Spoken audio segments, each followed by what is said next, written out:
everybody, welcome back to the channel. Today I have with me Cat Owen, who is the illustrator for a book called Not Lost, Susie the Dorchester Cat. Apparently Susie is a real cat, so hopefully we'll learn a bit about her in this interview. So welcome, Cat. I'm glad to have you here on the channel. Thank you. It's nice to see you again. Yeah. Cat is the Raggy Rat lady. Have you ever bought Raggy Rat stuff on Etsy or eBay or just Etsy website? on my website. Yeah, I do a lot through Facebook and a lot through Instagram now, especially when I make like plush for authors. Mm-hmm. Yeah. Okay, very talented, great stuff. I have a couple of her little rats, and I know other people who bought her stuff, and it's really cute and really well made. So, but to get to the book, how did the idea of this book come about? Well, I can just show you it because there she is. There's the cover. She is a real Dorchester cat who owns Dorchester. Basically, she owns every shop in Dorchester, and she's been there for about a year. Before then, she lived just north of Weymouth, which is where I hail from, in Upway. So she was exploring the gardens and the fields and the wildlife there. And then her family moved to Dorchester, and Susie was like, okay, I'm off out to explore. And obviously, busy town, lots of shops. Her home is right on the edge of town. And everyone had to get to know her and accept her, really, because she's a huge character. And the book came about because there are three authors, as you can see, William, Kerry, and Emily. And they write a column every week in the Dorset Echo. And they discovered Susie. They loved Susie's story. It's kind of a tale of overcoming. And that spoke to them, being included and overcoming and belonging to a town. So they said that they would really like to write a book as well as, writing in the newspaper. So they put out feelers. Susie has a webpage with 8,000 plus members. And they asked on there, and I was like, I had the same idea, but I hadn't done anything about it. So, as I love to be creative in many ways, I said, how are you going to illustrate it? And they were like, oh, we were just going to, use some AI. And I said, please let me illustrate it. So it was great because it was a dream come true. It's my first picture book that I've illustrated, and it was really enjoyable. So Susie's a real cat, and I find it interesting because Susie gets to go outside, and I've noticed this difference when I'm watching like veterinary shows between the United States and Great Britain. That this lady who was an American expat, I don't know if she was living in, I don't think it was London, maybe it was like Yorkshire somewhere, but she wanted to adopt a cat, and the local RSPCA wouldn't let her have a cat unless she would promise that it would get to go outside.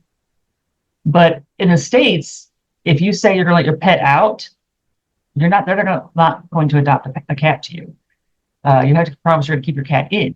So, the fact that Susie gets to wander around Dorchester before that Weymouth is a little unusual, I think, if Americans were reading this book, because our cats have to stay in. So, well, they're supposed to. I mean, yeah. So Susie gets to go out and explore, and apparently she seems to be quite adventurous. She goes to all kinds of shops, and she like walks right in, and people just have to like say, "Hey, Susie." yeah. I mean, in the supermarket, the main supermarket in the town, she's not allowed in there, and they will kind of pick her up and escort her out because, of course, they're selling foods. And they have like a policy, like only assistance dogs and things like that. And I guess, whoever heard of an assistance cat. But so near the big supermarket, she kind of knows now, but she'll get on the trolleys and look at the outdoor displays. They always have compost and logs outside, don't they? So she's kind of got that. But so in the warmer months when Susie arrived in Dorchester, most of the little local shops, and it's lovely high street, how their doors open, it's very welcoming. And, Susie would just go on in. I think she has designated beds in many of the shops now. I was thinking about that issue of wandering cats. I think in the UK, when I was growing up, everybody let their cats out. Nobody really kept a cat in unless it was elderly or ill or it just had surgery. Cats, they went out, and most people would have, what we would call the cat flap, the tiny door. So yeah, I grew up with that sort of idea, but I've got a cat now.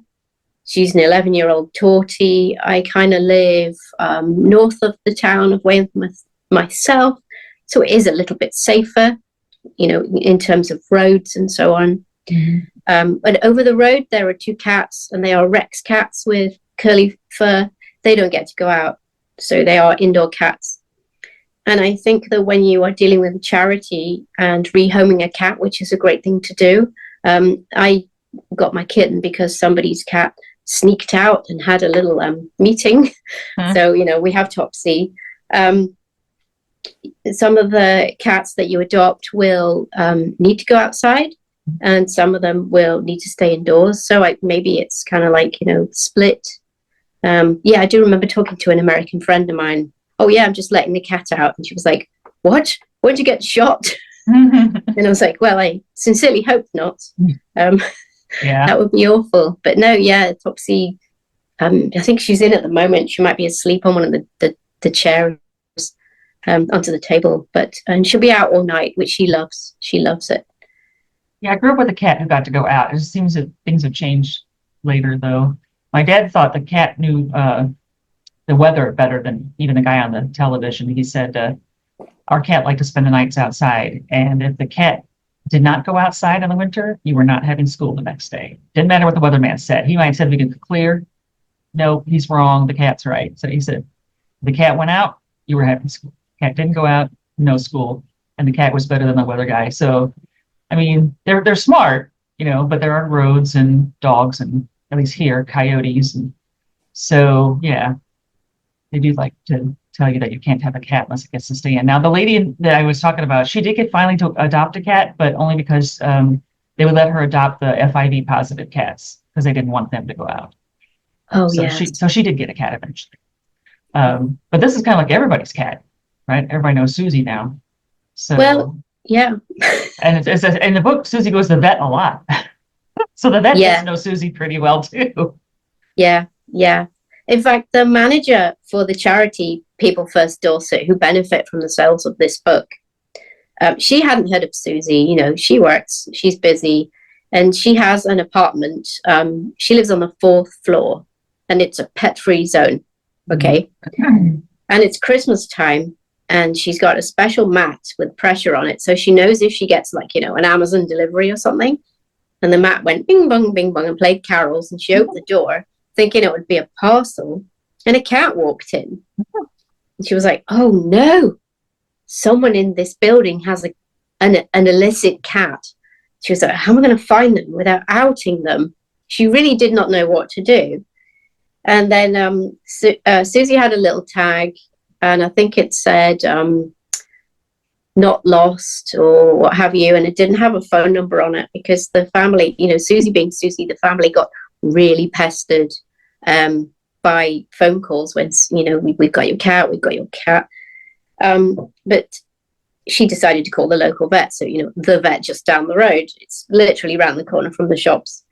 And they said, oh, right, so it's Tabby, has it got a tag? Yeah, you've got Susie. So, by, sort of moving to Dorchester in September to Christmas, the vets kind of had it down. But yeah, people took it to the vet. People panicked. People really didn't know what to do with the cat that wandered into the shop and acted like it actually needed a home.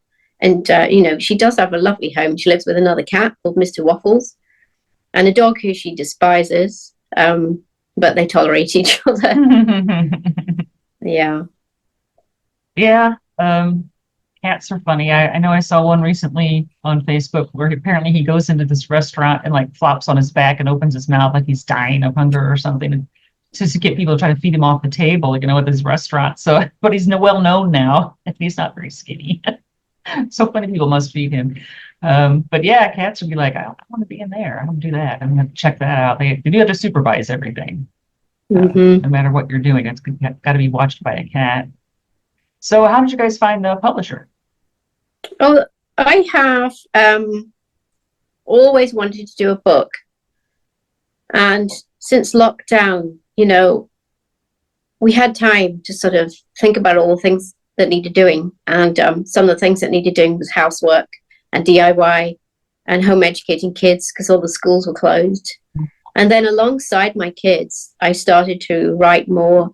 I started to look at the craft of children's books. And so, I started networking and I started going to webinars, online webinars. I really sort of learnt and made connections. And one of the connections I made on X was with a guy called Ollie, who owns Blue Poppy Publishing. And I'd seen that he'd done really well with some charity projects. He's got at least 2 really well-known ones on his website. That's Blue Poppy Publishing. And he will send the books across the pond, by the way. And he was just, really friendly. I think, when you have the Twitter pitch events where you sort of add the right hashtags and you pitch your book, hoping that agents and publishers will pick it up. He liked something of mine. He gave it a little heart. And I said, oh, I guess I get to submit to you now. And he's like, what? So he learned something. But I sent him a manuscript and it wasn't really suitable at that time. But I, kind of shelved the idea of working with him. And when I said, we have a charity book, we would like to take pre-orders to fund the printing, because that is a good way to make the most money for a charity. Traditional publishing doesn't give you a lot of royalties at the end of the day. And so, I shared the project, and there weren't any illustrations at that point. I think maybe I'd just done a simple Susie drawing, and he really liked it. And he said, well, go for it. Let's see what we get. And he was really good to work with in terms of layout, because I really wanted to play around with text and images so that they would work together. I think a lot of newbies will, have a page with an image on it and then a white page or a color page with text, sort of like the old Beatrix Potter style. But I really wanted, to have the cat moving over the page and have the sort of words working with that. And he was a joy to work with on that. And he gave me lots of templates to help me make files the right size and things like that, because, it was all new to me. So he was really good to work with on this project. Great. So the book came out just like a month ago. Are you selling a decent amount of copies? We really are. So we got everything together, set up pre-orders, and printed 1,000 books. Okay. And there are 700 already out in the world. So I think wow. Before Christmas, we're going to have to go back and print some more. They are selling all over the UK, and they have sold outside the UK. I think Ollie has even sent some signed copies over the pond to people that have bought my work before. So, I'm doubly famous now. But the biggest share is Dorchester, really. And that's been fun for the authors as well, to have the experience of building, creating, storybooking. We made a dummy book.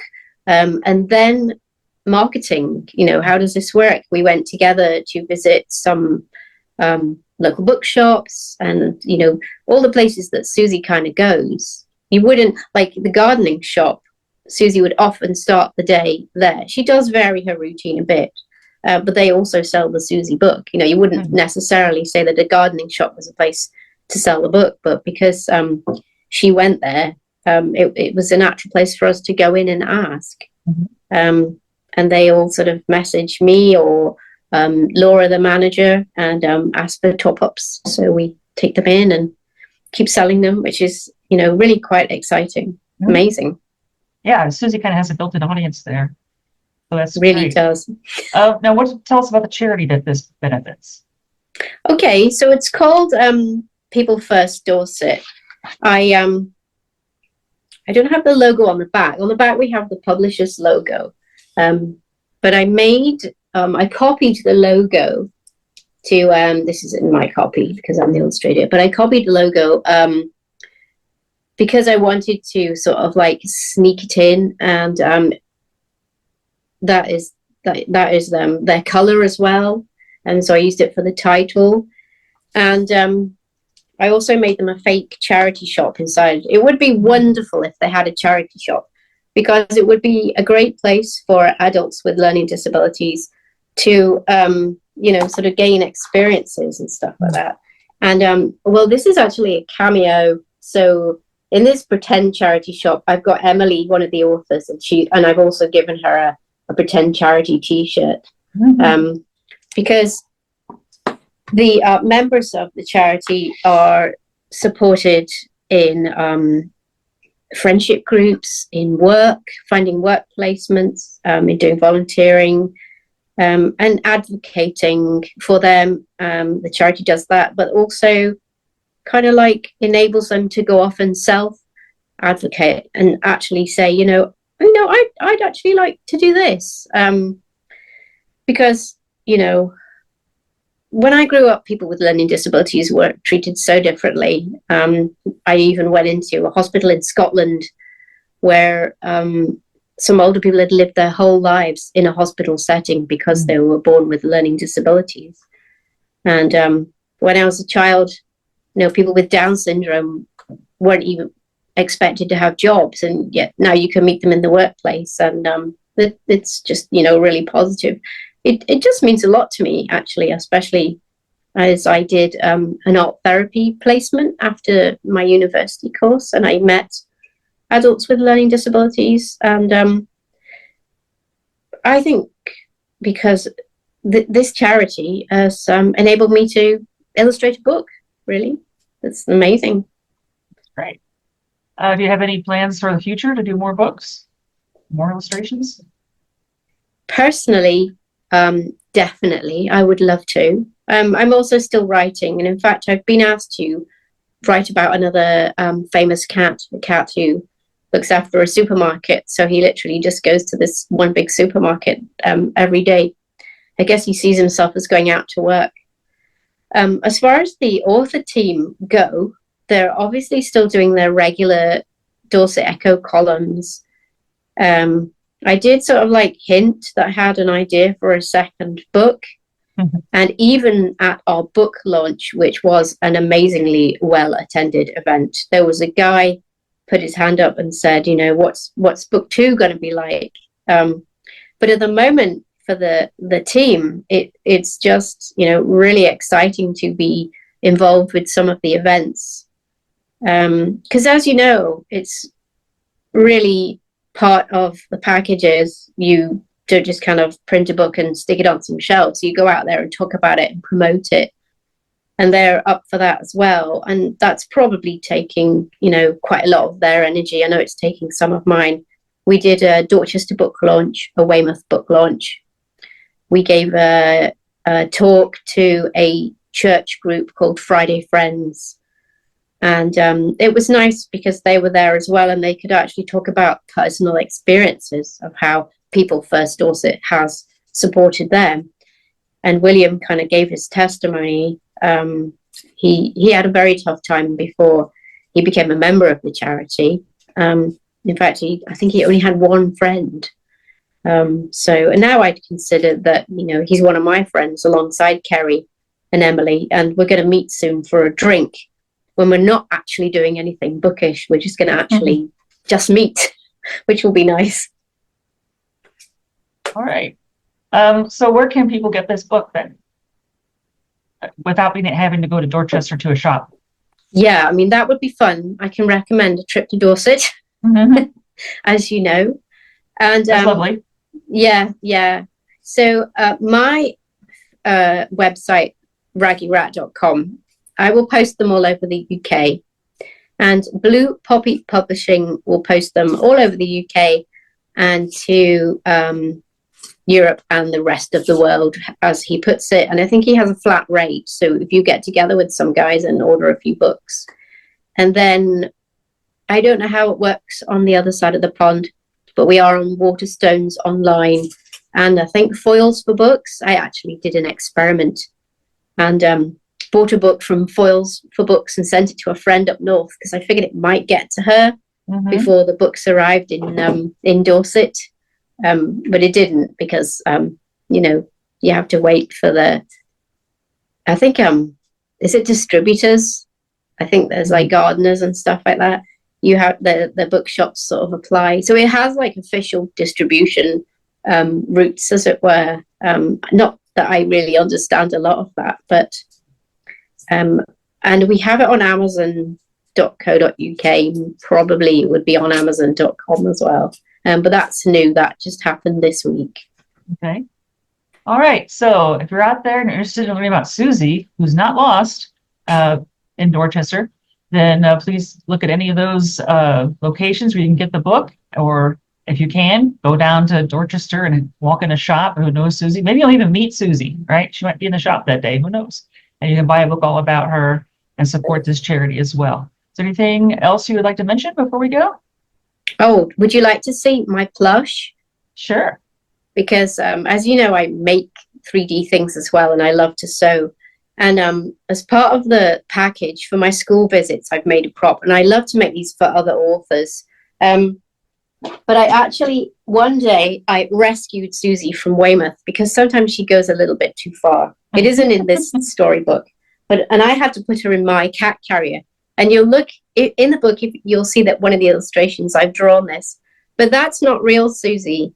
That is a plush toy, because I think it's sort of like, you know, adds another ooh and ah when you're sort of doing a school visit.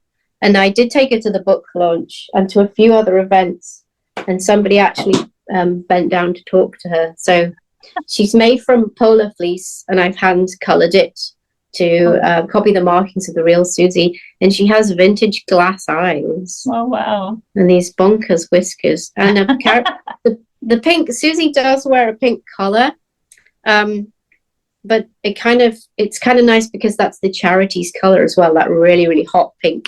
And then like looking for Susie in real life, like she's trying to like photobomb me. Looking for Susie in real life is like a game of hide and seek. So on every page of the book, every spread, I should say, I put a little pink mouse. So that's kind of like another layer of fun. And then I hacked one of those Zuzu pets and made it into a mouse. So I can set that off and it can go across the classroom floor for hilarity. Sounds great. Yeah. All right, everybody go out and buy a copy of Not Lost, Susie the Dorchester Cat. Remember, with this channel, hit like and subscribe. And you can also hit the little bell notification so you'll know when I upload more videos. And we'll see you next time. Thanks for being here, Cat. Thank you. Bye-bye.